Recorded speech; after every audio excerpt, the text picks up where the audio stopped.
सभी विद्यार्थी साथियों को मेरा प्रणाम। FY BA में आपकी जो किताब चलती है कविताओं की पहले सेमेस्टर के लिए मध्यकालीन और आधुनिक काव्य। तो आधुनिक काव्य की जहाँ से शुरुआत हो रही है उन कविताओं में एक महत्वपूर्ण कविता जो आपके पाठ्यक्रम में रखी गई है वो है मनुष्यता, मैथिली शरण गुप्त की कविता, जिन्हें हम राष्ट्रकवि मैथिली शरण गुप्त के नाम से कहते हैं। और जैसे ही हम राष्ट्रकवि कहते हैं तो बताने की ज़रूरत नहीं है कि उनकी तमाम कविताएं जो है राष्ट्रीयता की भावनाओं से ओतप्रोत रहती हैं और उनको हिंदी भाषी जन का प्रतिनिधि कवि भी आलोचकों ने कहा। तो उनकी एक बहुत ही मशहूर, बहुत ही प्रसिद्ध और एक गेय कविता जो आप लय में गा सकते हैं, मतलब जिसमें एक तरह की संगीतात्मकता है। कविता बड़ी है लेकिन आसान है, सहज है, सरल है और उसमें एक जीवन दर्शन है जो विश्व बंधुत्व की बात करे। जैसे कि कविता का शीर्षक ही है मनुष्यता, तो मनुष्यता मनुष्य के लिए, हालांकि ये बड़ा कॉन्ट्राडिक्टेड स्टेटमेंट है, बट लेकिन ये सच्चाई है कि मनुष्यता जो है खुद मनुष्य के लिए बहुत बड़ा उदात्त भाव है। मतलब जैसे कई लोग कहते हैं कि आजकल मनुष्य तो मिलते हैं लेकिन उनके अंदर मनुष्यता नहीं मिलती, तो उस मनुष्यता की एक तरह से का आवाहन जो है वो कर रहे हैं, मनुष्यों को याद दिला रहे हैं कि ये टुकड़ों में बंटकर जो है बात नहीं बनेगी, आपको विश्व बंधुत्व के भाव से आगे बढ़ना होगा। दरअसल इन सब के बैकग्राउंड में, इसकी पृष्ठभूमि में गुलामी के दिन हैं, अंग्रेज़ों के अत्याचार हैं और उस अत्याचार से भारत की जनता को एक साथ उठ खड़े रहने के लिए वो आह्वान कर रहे हैं। और वो ये कह रहे हैं कि आप सिर्फ इस बात को ध्यान में रखिए कि आप मनुष्य हैं, न कोई छोटा है, न बड़ा है, न कोई ऊंची जात का है, न नीची जाति का है। ये सारे भेदभाव मिटा दीजिए और आप देखोगे कि जब आप एक साथ मिल के आगे बढ़ोगे तो आप सफलता आपके कदम चूमेगी। इसी पृष्ठभूमि में जो है वो मनुष्यता कविता लिख रहे हैं और देश के आम जनमानस से ये आह्वान कर रहे हैं और ये अपेक्षा कर रहे हैं कि वो एक साथ उठ खड़ी हो और उसके लिए मनुष्यता के उदात्त स्वरूप की वो जो है याद दिला रहे हैं। और उसमें वो बुद्ध के विरुद्धवाद की भी बात करते हैं, उसकी चर्चा कविता में मैं करूँगा। तो हम लोग कवि के बारे में ज़्यादा, क्योंकि मैथिली शरण गुप्त के बारे में आप पढ़ सकते हैं और हम सभी जानते हैं, चूँकि कविता भी बड़ी है तो मैं सीधे जो है कविता शुरू करता हूँ। उसके एक एक अंश मैं पढ़ूंगा और उसके बाद उसकी व्याख्या करने की कोशिश करूँगा। तो पहला अंश देखें। विचार लो कि मृत्यु हो, न मृत्यु से डरो कभी। विचार लो कि मृत्यु हो, न मृत्यु से डरो कभी। मरो परंतु यूं मरो कि याद जो करें सभी। हुई न यूं सुमृत्यु तो वृथा मरे वृथा जिए।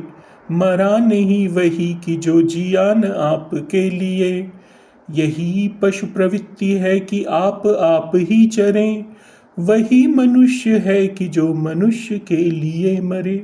ये उनका पहला अंश, और पहली पंक्ति में ही वो अपने कविता का आशय, मंतव्य सब स्पष्ट कर देते हैं कि विचार लो कि मृत्यु हो, न मृत्यु से डरो कभी। ये जो शरीर है जो हम सब ने धारण किया हुआ है, जो हमें मिला है, ये मरणशील है, इसे एक न एक दिन खत्म होना है। जो पैदा है हुआ है उसे एक दिन मृत्यु के दरवाजे पर जाना ही है। तो हमें मृत्यु से डरना नहीं चाहिए। वह जीवन का एक ऐसा शाश्वत सत्य है जो होना ही है, तो हमें उससे डरना नहीं है। मरना तो है, लेकिन मरने से पहले क्या करना है? तो वो कहते हैं कि मरो परंतु यूं मरो कि याद जो करें सभी। आप इस तरह से मरें कि आपके मरने के बाद भी आपकी कीर्ति, आपका यश बना रहे और लोग आपको हजारों लाखों सालों तक याद करते रहें। आपकी अमर कीर्ति जो है इन स्मृतियों में बनी रहे। आपको कुछ इस तरह के कार्य करने के जाना है जिससे आप अपने जीवन को एक सार्थकता दे सकें। इसी बात को आगे बढ़ाते हुए कहते हैं, हुई न यूं सुमृत्यु तो वृथा मरे वृथा जिए। वृथा मतलब व्यर्थ में। कि अगर इस तरह की सुमृत्यु आपको नहीं मिली, कि आपके मृत्यु के बाद भी अगर लोग आपको याद नहीं कर रहे हैं, तो इसका मतलब आपने अपने जीवन को कोई सार्थक अर्थ प्रदान नहीं किया, आप उसमें असफल हो गए और इस तरह से आपका जीवन जो है व्यर्थ हो गया। तो आपने अपने जीवन में कोई भी ऐसा काम नहीं किया जिससे आपके जीवन में किसी तरह की कोई सार्थकता मानी जाए। क्यों? क्योंकि फिर वही वो मनुष्यता का दर्शन दे रहे हैं कि यही पशु प्रवृत्ति है कि आप ही चरें, वही मनुष्य है कि जो मनुष्य के लिए मरे। कि कहते हैं कि पशुओं और मनुष्यों में यही अंतर है कि पशु जो है जाता है और खुद घास जैसे चर रहा है, गधा घास चर रहा है, घोड़ा घास चर रहा है, तो वो खुद चर लेगा, वो दूसरे की चिंता नहीं करेगा। लेकिन मनुष्य जो है, मनुष्यता जो है, हमारी जो संस्कृति है, ये सिखाती है कि पहले आप फिर मैं। तो पहले अगर आपके पास एक रोटी है, आपके दरवाजे पे कोई साधु है, कोई याचक है, कोई मेहमान है, कोई अतिथि है, तो हमारी संस्कृति ये कहती है कि पहले आप उनको खिलाइए, बचे तब आप खुद खाइए। तो हम उस संस्कृति से निकल के आ रहे हैं। तो हमारी वो प्रवृत्ति आप चरे वाला नहीं होना चाहिए। हालांकि ये बात सभी तरह के पशु पक्षियों पे लागू नहीं होती। घोंसले में जब बच्चा छोटा होता है तो उसके माता पिता जो है उसके लिए दाना चुगने जाते हैं और आकर उसकी चोंच में वो दाना तब तक डालते रहते हैं जब तक वो खुद सक्षम नहीं हो जाता। बहरहाल ये उन्होंने मतलब जब क्या होता है, जब आपको ये दिखाना है कि मनुष्यता श्रेष्ठ है, तो आपको ये दिखाना पड़ेगा कि पशुता बहुत निकृष्ट स्तर की चीज़ है। तो उस संदर्भ में वो उन्होंने लिखा है, तो हम उसको उस सहज भाव में समझते हैं कि हमें सिर्फ अपने लिए नहीं जीना। यहाँ इनका कहने का आशय ये है कि हमें सिर्फ अपने लिए नहीं जीना है, हमें बल्कि दूसरों के लिए कुछ करके जाना है। और फिर वही वो पंक्ति जो इस पूरी कविता की एक मूल संवेदना है, जो इस पूरी कविता का प्रतिनिधित्व कर रही है कि वही मनुष्य है कि जो मनुष्य के लिए मरे। मर्त्य मतलब मरणशील, वृथा मतलब व्यर्थ, सुमृत्यु मतलब अच्छी मृत्यु, और पशु प्रवृत्ति मतलब जिसकी प्रवृत्ति पशुओं जैसी हो। और कोई ऐसा शब्द तो कठिन इस पहले अंश में नहीं था। मुझे उम्मीद है कि आप लोगों को समझ में आ गया होगा। दूसरा अंश देखें। उसी उदार की कथा सरस्वती बखानती, उसी उदार से धरा कृतार्थ भाव मानती, उसी उदार की सदा सजीव कीर्ति कूजती, तथा उसी उदार को समस्त सृष्टि पूजती। अखंड आत्म भाव जो असीम विश्व में भरे, वही मनुष्य है कि जो मनुष्य के लिए मरे। तो पहले तो उन्होंने ये बताया कि मनुष्यता कितनी श्रेष्ठ है और हमें एक मनुष्य के नाते सिर्फ अपने लिए नहीं बल्कि दूसरे मनुष्यों के लिए भी मरना चाहिए। मरना मतलब मर जाना नहीं, मरना मतलब उनके लिए कुछ ऐसा कर जाना जिससे हम मनुष्य होने की सार्थकता को साबित कर सकें। और ऐसे जो मनुष्य होते हैं जिनके अंदर इस मनुष्यता का गुण होता है, उनके लिए उन्होंने यहाँ पे दूसरे अंश में उसी शब्द का इस्तेमाल किया है। उसी उदार की मतलब किस उदार की? तो जो मनुष्यता के लिए काम कर रहा है, जिसके अंदर मनुष्यता का उदात्त भाव है, उस व्यक्ति की कथा सरस्वती बखानती, मतलब ऐसे व्यक्ति की कथा स्वयं माँ वागेश्वरी, माँ सरस्वती उसका बखान करती हैं, उसकी बड़ाई करती हैं। उसी उदार से धरा कृतार्थ भाव मानती, और ये धरा, ये धरती ऐसे लोगों के प्रति हमेशा कृतज्ञ है, कृतार्थ है, उनके प्रति कृतज्ञता के भाव से भरी हुई है। ऐसे लोगों को ही सदा सजीव कीर्ति कूजती, और ऐसे लोगों की ही कीर्ति हमेशा चहचहाती रहती है, गाई जाती है, बोली जाती है, सुनी और सुनाई जाती हैं। तो ऐसे लोग जो है हमेशा इस समाज में अपनी उपलब्धियों के लिए, अपने कार्यों के लिए हमेशा स्मरण किए जाते हैं। जैसे महात्मा गांधी अब हमारे बीच नहीं है लेकिन हम उनका लगातार स्मरण करते हैं। छत्रपति शिवाजी महाराज हमारे बीच नहीं है लेकिन हम उनको पूछते हैं, उनकी शौर्य गाथाओं को सुनते हैं। महाराणा प्रताप हमारे बीच नहीं है लेकिन हम उनकी शौर्य गाथाएं कविताओं के माध्यम से, दूसरे साहित्य के माध्यम से सुनते हैं। रामचरितमानस के माध्यम से हम भगवान राम के चरित्र को, उनके आचरण को बार बार सुनते हैं और उस तरह बनने की या उस तरह उनके बताए हुए मार्गों पे चलने की कोशिश करते हैं। तो वही वो कह रहे हैं कि ऐसे लोगों की कीर्ति जो है सदैव गूंजती है, कूचती है, तो हमें जो है इस तरह से ही काम करना चाहिए ताकि हमारी भी कीर्ति हमारी मृत्यु के बाद बने। तथा उसी उदार को समस्त सृष्टि पूजती, समस्त सृष्टि मतलब पूरा संसार ऐसे ही उदार लोगों की पूजा करता है। फिर एक महत्वपूर्ण लाइन जो भावार्थ की दृष्टि से भी महत्वपूर्ण है, अखंड आत्मभाव जो असीम विश्व में भरे। अखंड आत्मभाव मतलब खंड खंड नहीं, अखंड आत्मभाव। जैसे हमारे यहाँ वेदों में एक बात कही गई कि वसुधैव कुटुंबकम, पूरा विश्व जो है एक कुटुंब है, एक परिवार। तो वही दर्शन, वही सिद्धांत, वही विचार अखंड आत्मभाव लेकर जो पूरे विश्व को एक माने, जो मनुष्य को मनुष्यता की दृष्टि से देखे, तो वही मनुष्य है जो मनुष्य के लिए मरे। अब आप यही कहेंगे कि अगर पूरे विश्व में एक अखंड भाव देखना है तो जो ब्रिटिश थे, जो हमारे ऊपर राज कर रहे थे, अत्याचार कर रहे थे, उनको भी हमको मनुष्य की दृष्टि से देखना चाहिए। तो निश्चित तौर पे वे भी मनुष्य थे, लेकिन वे मनुष्यता के भाव से रिक्त हो गए थे। मनुष्यता की जगह उनके अंदर पशु प्रवृत्ति अधिक प्रबल हो गई थी, और ऐसी प्रवृत्तियों का नाश जो है, ऐसी प्रवृत्तियों का दमन जो है, हमें लगातार करते रहना चाहिए और उसके लिए सदैव तैयार रहना चाहिए। आचार्य हजारी प्रसाद द्विवेदी का एक निबंध है, नाखून क्यों बढ़ते हैं। हमारे आपके नाखून जो है देखिए बढ़ते रहते हैं, हम लोग उसको नेल कटर से काट लेते हैं जब वो बढ़ जाते हैं, तो लेकिन ये नाखून बढ़ते क्यों हैं। तो आचार्य बहुत अच्छी बात कहते हैं, क्योंकि कहते हैं कि हम जो हैं, मनुष्य जो हैं, वास्तव में हैं तो हम लोग पशु ही। हमारा विकास पशुओं से हुआ है, जानवरों से हुआ है, लेकिन हमने अपने आप को धीरे धीरे सुसंस्कृत किया है। हमने अपने आप में अपने ऊपर इतने संस्कार किए हैं शताब्दियों तक कि आज हम पशुता से ऊपर उठ गए हैं, लेकिन हमारे अंदर का जानवर अभी बचा हुआ है, और ये बढ़ने वाले नाखून उसका प्रतीक है। और जो हम उसको नीलकटर से काटते हैं, तो कहने का मतलब हम उस पशुता का दमन कर रहे हैं, हम मनुष्यता के भाव को बढ़ाने के लिए उस पशुता का दमन कर रहे हैं। तो हमेशा जो है हमारे अंदर अच्छे विचार बुरे विचार दोनों होते हैं, तो हमें बुरे विचारों का शमन करना होता है, दमन करना होता है। तो वो नीलकटर से नाखून को काटना उसी भाव का है। तो वही ये कह रहे हैं कि हमें भी जो है एक मनुष्य के रूप में जीना चाहिए, दूसरों की मदद करनी चाहिए, लेकिन जहाँ पशु प्रवृत्ति हो, जो मनुष्य होकर भी मनुष्य की तरह व्यवहार न करे, जो पशुता के करीब जा रहा हो, ऐसे लोगों का, ऐसे विचारों का हमें दमन करना चाहिए।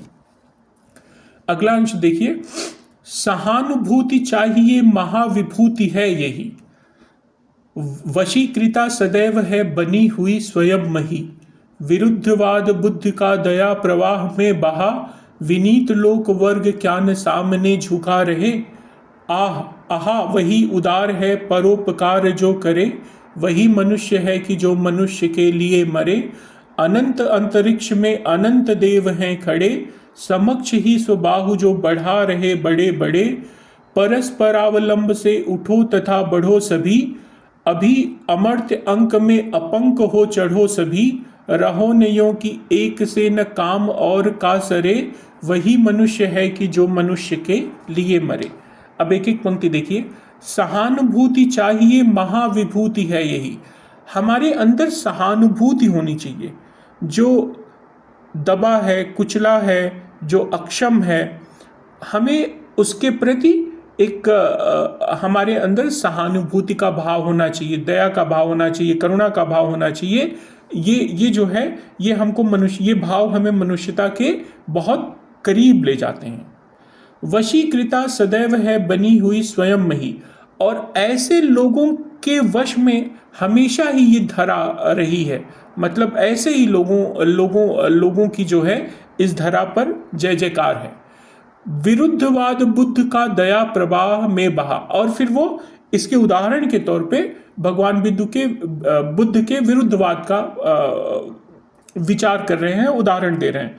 तो विरुद्धवाद क्या है, तो उसे साधारण शब्दों में ऐसे समझें कि भगवान बुद्ध जब अपना उपदेश दे रहे थे, अपनी नई बात समाज में समझा रहे थे, तो बहुत सारे लोग उनके विरोधी हो गए थे। क्योंकि जब आप पहली बार कोई चीज़ जो परंपरा या जो किसी समाज में जो एक नियति बन जाती है, जो जो उनकी प्रैक्टिस होती है, उसके खिलाफ जब आप कोई नई चीज़ बताते हैं तो लोग उसका पहले क्या करते हैं, विरोध करते हैं। लेकिन उसके विरोध में कोई लड़ाई या उनको मारना या काटना, जलाना, इस तरह की बात बुद्ध ने नहीं की, बल्कि अपना विरोध करने वालों के प्रति भी उन्होंने क्या किया, दया, प्रेम और करुणा का भाव दिखाया। और उसका परिणाम क्या हुआ कि उनके इस दया, प्रेम और करुणा के भाव के प्रवाह में पूरी दुनिया, जहाँ जहाँ वो गए, हम देखते हैं कि उन्होंने पूरे सेंट्रल एशिया, आज का चीन, म्यांमार, ये पूरा जो जिसे हम लोग भारतीय उपमहाद्वीप कहते हैं, उससे भी आगे जो सेंट्रल एशिया का पूरा हिस्सा है, यहाँ पे उन्होंने बुद्ध धर्म का बहुत बड़े और व्यापक स्तर पर प्रचार किया और लोगों ने उसको स्वीकार किया। तो विरोधों का उन्होंने सामंजस्य किया, और उस सामंजस्य की किस तरह से किया, दया के हिसाब से, करुणा के हिसाब से, मनुष्यता के हिसाब से। तो वही वो कह रहे हैं कि विरुद्ध, बुद्ध का जो विरुद्धवाद था, वो देखिए वो लोग उसकी दया प्रवाह में किस तरह बह गए। विनीत लोक वर्ग क्या न सामने झुका रहे। और ऐसे जब आप दूसरों के प्रति, विरोध करने वालों के प्रति भी आप दया का भाव दिखाएंगे, तो निश्चित तौर पे वो आपकी करुणा और आपके प्रेम और आपके स्नेह के भाव के आगे झुक जाएंगे। आहा वही उदार है परोपकार जो करे। जो दूसरों पे उपकार करे, जो दूसरों के लिए कार्य करे, वही क्या है, उदार व्यक्ति है।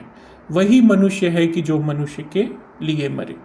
आगे कहते हैं, अनंत अंतरिक्ष में अनंत देव हैं खड़े। अब यहाँ थोड़ा, चूंकि ये हम कहते हैं कि हिंदुस्तान धर्म और दर्शन की ज़मीन है, तो यहाँ पे जब तक आपको देवता की कृपा वाली बात न बताई जाए, तब तक कोई बात पूरी नहीं होती। तो वो वही लालच दे रहे हैं, वही बात कह रहे हैं कि अनंत अंतरिक्ष में अनंत देव हैं खड़े। मतलब इस अंतरिक्ष में कई सारे देवी देवता हैं जो खड़े हुए हैं।